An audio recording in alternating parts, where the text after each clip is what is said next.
The EDD, that's the state agency responsible for unemployment benefits, says it's making progress on reforming its broken system, but that's not reassuring for people still waiting for much needed relief. Political reporter Morgan Reiner joins us now with the stories of a few that represent 120,000 others who are still waiting on checks. The shared thought is these people have paid taxes throughout their entire careers, and yet when they need help from the government is not there. Today I spent my time following up with people who messaged us about their EDD issues. Born and raised in California, I was working for a technology company. Michael Halford never thought he'd see the day he would leave. But then COVID hit, he lost his job. I went from, a pretty well-paying job to absolutely zero income. He applied for unemployment. They had problems with verification.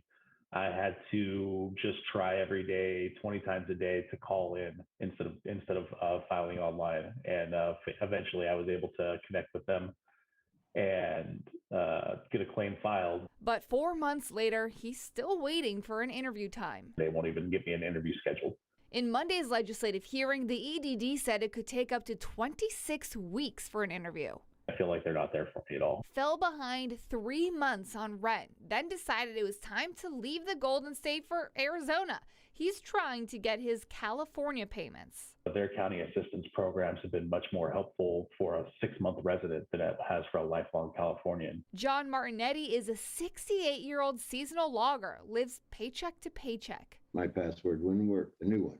This year, his EDD password didn't work. I told them I needed to talk to somebody because it could be resolved in 5 minutes if they would accept my password, which they wouldn't. After weeks, he got into the system.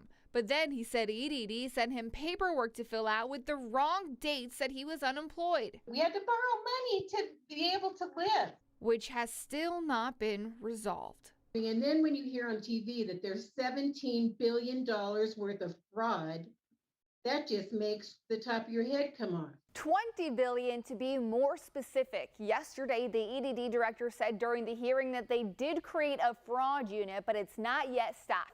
They hope it'll be fully staffed by November, but then it takes 4 months of onboarding training, and then there's a 30% turnover rate, which the EDD director did say is standard.